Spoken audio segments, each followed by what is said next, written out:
안녕하세요. 빅스비 개발자 지원팀 최하영입니다. 이번 강의에서는 빅스비가 자연어를 학습하는 것을 실제로 실습해 보도록 하겠습니다.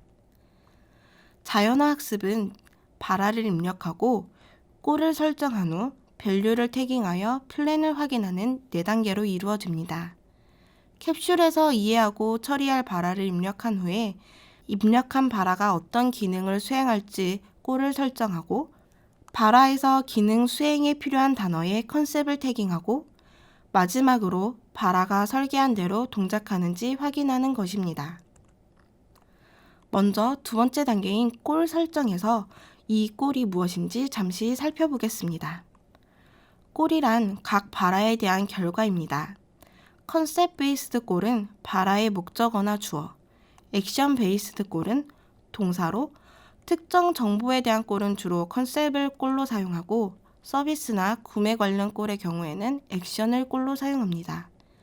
학습의 꼴로 사용되는 컨셉이나 액션은 해당 캡슐에 선언되어 있는 것만 사용 가능하기 때문에 임포티드 라이브러리에 선언된 컨셉이나 액션은 임포팅 캡슐에서 꼴로 사용할 수 없습니다. 대신 해당 컨셉을 임포팅 캡슐에서 익스텐드하여 그 차일드 컨셉을 꼴로 사용할 수 있습니다. 자, 지난 모델링 강의에서 액션을 배웠는데요. 액션 그 자체와 아웃풋 컨셉이 꼴이 될 수 있는 것입니다. 이제 본격적으로 트레이닝 추가하는 것을 해보겠습니다. 먼저 트레이닝은 캡슐 내 해당 언어에 대한 모든 학습 데이터를 의미하고 트레이닝 이그젬플은 학습 예제 하나하나를 의미한다는 것을 알아두시면 좋겠습니다. 먼저 트레이닝 화면을 살펴보겠습니다. 스페이스 리조트라는 샘플 캡슐에 이미 많은 트레이닝 이그젬플이 추가되어 있습니다. 먼저 이곳이 트레이닝 이그젬플을 추가하는 곳입니다. 여기에서는 지금까지 추가된 트레이닝에서 검색을 할 수 있습니다. 그리고 이렇게 show all을 하면 전체 트레이닝 데이터를 모두 볼 수 있습니다. 드래프트에서는 현재 작업 중인 발화를 확인할 수 있습니다. 네, 그럼 목성 근처 주유소 있는 리조트 찾아줘라는 발화를 학습 데이터에 추가해 보겠습니다. 자, 이렇게 새로운 발화를 입력하시고 add 버튼을 눌러주세요. 자, 이 발화는 저희가 스페이스 리조트라는 컨셉의 꼴을 사용하기로 했습니다. 스페이스 리조트. 자, 이렇게 조금만 입력해도 그 꼴이 찾을 수 있게 나오지요. 그리고 저희는 이 스페이스 리조트에서 모든 리스트를 볼 수 있는 이 all이라는 프로퍼티를 설정해 놓았기 때문에 이것을 사용해 보도록 하겠습니다. 자, 샵하고 해당 프로퍼티를 입력해 줍니다. 자, 이렇게 꼴이 입력이 되었습니다. 그 다음 중요한 것은 바로 이 목성이죠. 이 목성에 태깅을 해보겠습니다. 저희가 이 목성 같은 경우에는 컨셉에서 플래닛으로 주피터라고 설정을 해 놓았습니다. 다시 돌아와서 목성에 노드는 플래닛이고 그 노드에 주피터를 선택해 하고 던을 누릅니다. 그리고 이 조건에 해당하는 주요소는 서치 크라이테리아에 해당하겠죠. 서치 크라이테리아를 선택하고 던을 누릅니다. 자, 그 다음은 이 아래 화살표를 클릭하여 플랜을 확인합니다. 인풋 값들이 액션에 잘 전달되고 꼴이 제대로 나오는지 확인을 한 후에 저장을 합니다. 네, 보시면 현재는 여기에 이렇게 not run가 되는데요. 컴파일 N을 모델을 눌러보시면 학습이 진행이 되고 런드로 확인이 됩니다. 이렇게 학습이 완료된 후에는 시뮬레이터 창을 열어서 동작을 확인해 볼 수 있습니다. 자, 이렇게 목성의 달의 검색 조건으로 스페이스 리조트를 찾았다고 나오는데요. 목성 근처에 주유소가 있는 호텔인지 확인을 해보면 자, 이렇게 주요소가 있다는 것을 알 수 있습니다. 이렇게 학습을 추가하고 나면 NL 모델을 컴파일해서 모든 학습이 런드되었는지 확인해 보셔야 하는데요. 가끔 컴파일을 했어도 런드 상태인 경우도 생깁니다. 이 예제처럼요. 컴파일을 한 후에도 이렇게 런드인 경우에는 어떻게 해야 할까요?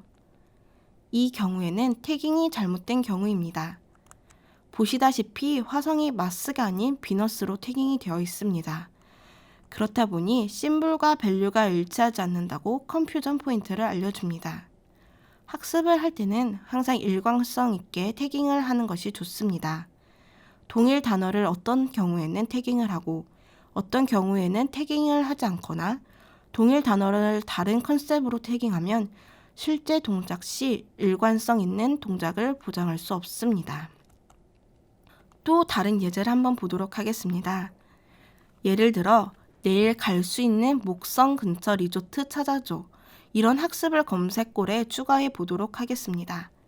현재 스페이스 리조트의 검색골은 행성 이름과 검색어만으로 모델링이 되어 있기 때문에 이 예제처럼 날짜를 입력으로 넣으면 일리걸 플랜이라고 뜨게 됩니다. 이런 경우에는 그 꼴이 모델링이 잘못되었거나 바라 자체가 다른 꼴에 적당한 바라인 경우일 수도 있습니다. 이 예제는 검색이 아니라 예약꼴에 맞는 바라이겠지요. 자, 그러면 자연어를 잘 하기 위한 기본 원칙을 한번 소개해 드리겠습니다. 빅스비는 소량의 정확하고 깨끗한 데이터에서 가장 잘 동작합니다. 대량의 무의미한 데이터에서는 오히려 제대로 동작하지 않을 수 있습니다. 한 캡슐에서 가능한 트레이닝의 개수는 최대 2000개입니다. 이제 저희가 권장하는 원칙을 말씀드리겠습니다. 먼저 타이틀리 스컵드입니다. 캡슐이 지원하는 범위를 최소화하는 것인데요.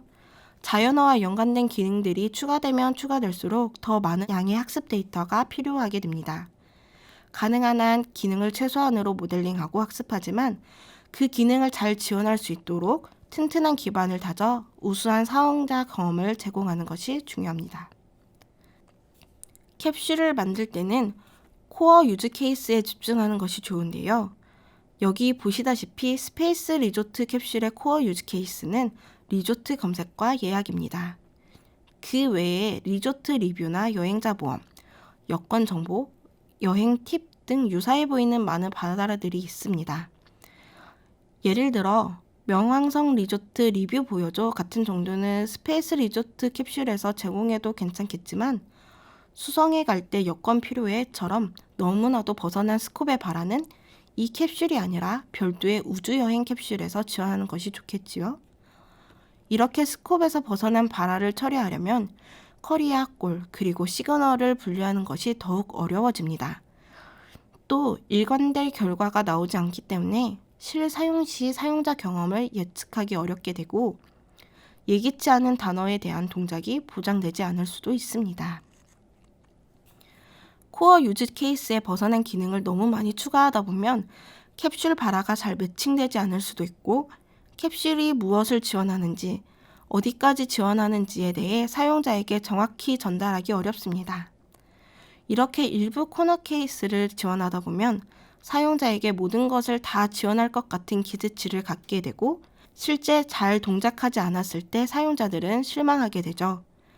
덜 중요한 기능을 많이 제공하는 것보다는 주요 시나리오에 대해 단단히 학습을 해두면 ASR 오류나 사용자가 다른 형태로 발화한 경우에도 대응이 가능하니 유념하시기 바랍니다. 두 번째 권장 원칙은 well discriminated입니다. 즉, 캡슐의 모든 쿼리가 명확하게 캡슐에 매핑되는 것인데요. 그렇지 않은 경우 이를 극복하기 위해 더 많은 학습 데이터를 필요로 하게 됩니다. 이를 위해서는 구체적인 트레이닝 쿼리를 만드는 것이 필수입니다. 가능한 non-시그널 텍스트만으로도 학습 예제가 구분되도록 트레이닝을 입력하는 것이 중요한데요. 아보카도 샐러드의 레시피 알려줘. 혹은 AA1530 항공편 현재 상태 보여줘. 9시 뉴스 동영상 찾아줘. 이렇게 예제를 보면 대괄호 안에 단어가 없더라도 레시피나 항공편 정보, 동영상에 대한 의도라는 것을 알 수 있습니다. 이렇게 밸류가 없더라도 의도를 파악할 수 있는 문장으로 트레이닝을 입력하는 것이 좋습니다. 또한 잘 구분되는 보캐블러리를 만드는 것을 추천드립니다. 보캐블러리를 만들 때에는 다른 보캡과 중복되거나 일반적인 단어들은 포함하지 않는 것을 권장드립니다. 마지막으로 권장드리는 원칙은 obviously tagged인데요. 음성 인식 오류나 새로운 단어, 그리고 문구를 인식하기 위해서는 명확한 시그널 라벨링이 중요합니다. 이를 위해서는 스트럭처 컨셉이 아닌 프리미티브 컨셉을 태깅하는 것이 좋습니다. 자, 이제 어떻게 하면 좋은 자연어 학습을 할 수 있는지 보겠습니다. 의도에 맞는 캡슐을 디자인하고 학습을 해야 합니다. 그중 사용자에게 가장 유용한 꼴을 선택하고 명확하게 드러난 사용자의 의도만 태깅을 하는 것이 좋습니다. 그리고 각각 지원되는 언어에 대해 학습 예제를 생성을 하세요. 해당 도메인 내에서 주어진 발화가 어떻게 태깅되어야 하는지, 누군가에게 설명하는 것이 쉬운지를 스스로 확인을 한번 해보는 것이 좋겠습니다. 오픈 텍스트는 오픈 텍스트에 포함되는 단어들의 길이도 다양하고 또한 단어의 종류도 다양하게 섞어서 학습하는 것이 좋습니다. 특히 한국어 학습의 경우 다양한 조사와 용언을 활용하는 것이 좋겠지요. 하지만 동일 단어를 계속 반복하지 않는 것이 좋습니다. 그리고 원하는 동작을 수행하기 위해 억지로 태깅하지 않는 것도 중요합니다. 클로즈드 타입의 보캐블러리는 아주 조심스럽게 학습하는 것이 중요하고 오픈 보캡 인풋 타입은 적게 유지하는 것이 좋습니다. 자, 이렇게 빅스비의 자연어 학습 방법을 배워보았는데요. 빅스비의 자연어 학습은 반복 학습이 중요합니다. 발화를 추가하고 여러 번의 학습을 통하여 사용자의 발화를 잘 이해하고 기능을 잘 수행하는 캡슐을 만드시길 기대하겠습니다. 감사합니다.